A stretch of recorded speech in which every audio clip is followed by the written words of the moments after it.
Film berjudul Walid menggambarkan kisah fiktif tentang penyimpangan di balik topeng agama, tentang bid'ah, kesesatan, bahkan eksploitasi seksual.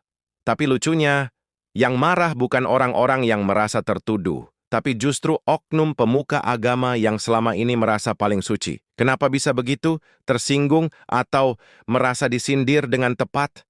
Bid'ah bukan sekadar khilaf, itu penyimpangan, itu racun, itu jalan menuju neraka.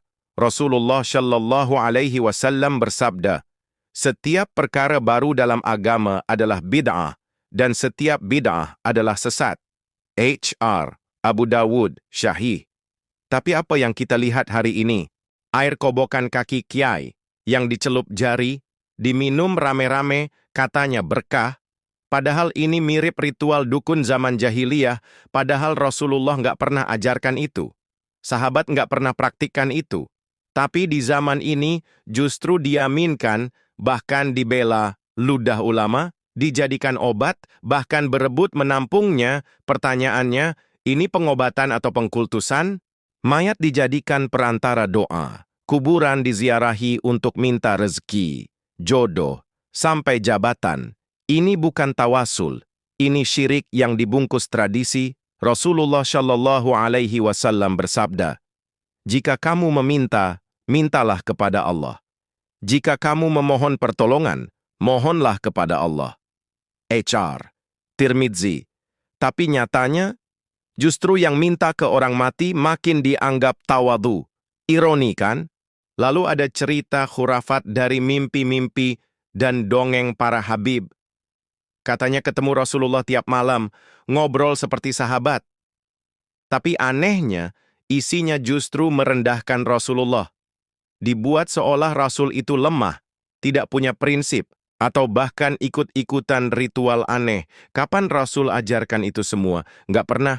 Belum lagi pelecehan seksual yang nyata di pesantren. Bukan satu, bukan dua, tapi banyak. Korban terbungkam karena takut dicap durhaka ke guru, padahal yang salah bukan ilmu, tapi oknum yang memanipulasi agama demi nafsu. Film Walid itu fiksi, tapi kenyataannya lebih mengerikan. Saat para dai sunnah membahas tauhid, membantah bid'ah, memperingatkan bahaya syirik, mereka dicaci, dituduh keras, bahkan difitnah Wahabi. Tapi saat kebatilan merajalela, semua bungkam. Rasulullah bersabda, barang siapa di antara kalian melihat kemungkaran, maka hendaklah ia ubah dengan tangannya. Jika tidak mampu, maka dengan lisannya. Jika tidak mampu juga, maka dengan hatinya. Dan itu adalah selemah-lemahnya iman. H.R. Muslim. Lantas hari ini, siapa yang masih berani bersuara?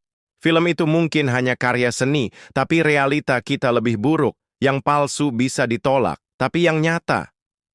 Mau sampai kapan didiamkan? Apakah kita akan terus bela simbol agama, tapi tutup mata pada penyimpangan?